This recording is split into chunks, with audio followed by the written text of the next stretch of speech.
Ustazah Syifa Nur Fadilah, saya cuma menjelaskan masalah hijab, bukan menuduh yang bercadar. Saya klarifikasi, ini rame video saya bahas tentang cadar sama hijab syar'i. Ya, kalau ibu-ibu pada nonton, lihat, karena pasti di-share tuh rame tuh. Terutama di Facebook, di YouTube, ada yang sampai bikin penyanggahan dan lain sebagainya. Ya, awal mulanya itu saya kajian di daerah Tangerang. Kita bahas hijab wall. Bagaimana untuk memberikan motivasi buat orang-orang sekitar yang belum berhijab biar berhijab.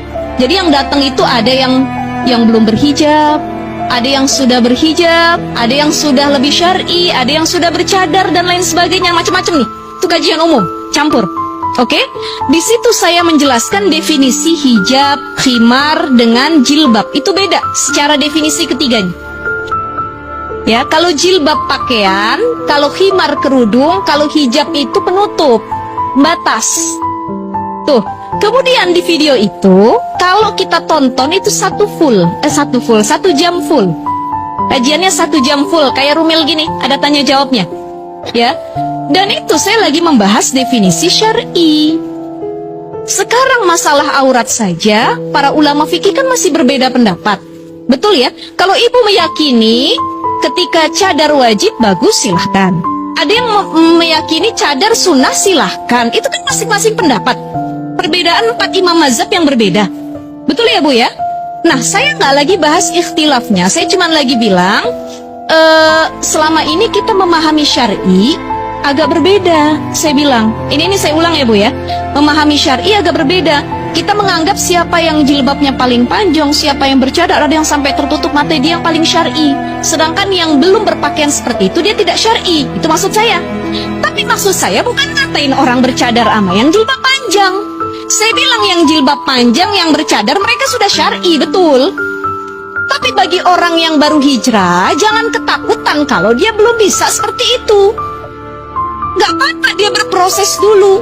Syar'i itu ketika kita sudah mampu menutupi yang memang wajib ditutup. Di lanjutan videonya saya bilang definisi syar'i selanjutnya apa.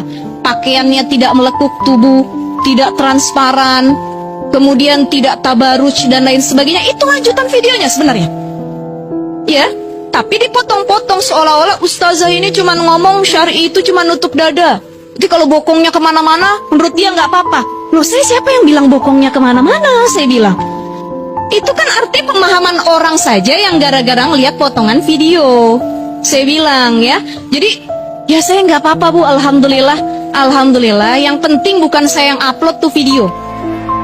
Kan yang kalau jadi masalah saya ngupload video, kemudian orang salah memahami videonya. Ini kan ada oknum-oknum tertentu, dia upload, dia potong, dia komentarin, akhirnya digiring opini sama beberapa orang. Yang bilang saya lulusan Al-Zaitun, yang bilang, oh banyak itu, saya kenyang banget ya. Saya kenyang banget itu ya, dibilang begitu ya. Yang bilang lulusan Al-Zaitun, yang bilang saya sesat, yang bilang, ya macem-macem lah namanya orang dengan jarinya ya. Saya bilang alhamdulillah. Kemudian saya DM yang ngupload ini, saya bilang terima kasih Mas atau Mbak yang ngupload.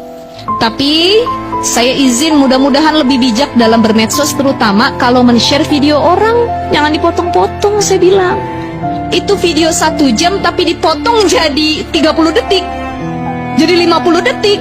Orang kan mahaminnya cuma itu aja, ya kan Bu? Betul ya? Maka saya sampaikan, demi Allah tidak ada niatan saya atau maksud saya menghina orang yang bercadar atau hijab syar'i, tidak. Itu cuma memberi motivasi atau pengertian bahwa yang sudah syar'i bagus, yang belum syar'i hargai mereka yang berproses. Jangan sampai kita ngatain, oh dia mah belum syar'i seperti saya gitu ya. Emang ada juga beberapa oknum yang seperti itu. Makanya kita saling merangkul. Ya, biar orang yang baru hijrah nggak ketakutan dia ngaji Bu. Kan ada orang diajak ngaji, kenapa kamu nggak mau ngaji? Malu, yang lain pakaiannya udah syar'i. Saya emang nggak punya, baru punya. Nggak apa-apa, datang dulu. Nah maksud saya begitu. Karena itu waktu itu ajakan untuk berhijab. Maka saya sampaikan di video Rumil ini, kalau masih ada yang salah paham nggak apa-apa, monggo. Kalau masih ada yang bilang saya santri Al-Zaitun, nggak apa-apa, alhamdulillahirobbilalamin. Saya muridnya Panji Gumilang, nggak apa-apa, silakan. Terserah ya, terserah, nggak apa-apa. Mudah-mudahan jadi pahala buat yang nulis komentarnya buat sayanya juga. Mudah-mudahan sayanya ya sepertinya memang saya salah, bukan sepertinya. Memang saya salah. Saya salah dalam pemilihan kata, saya salah dalam penyampaian. Banyak yang tidak suka, saya mohon maaf dengan lisan saya yang memang manusia kadang berbuat salah. Mudah-mudahan dimaafin, sama ibu-ibu yang hadir juga mudah-mudahan dimaafin.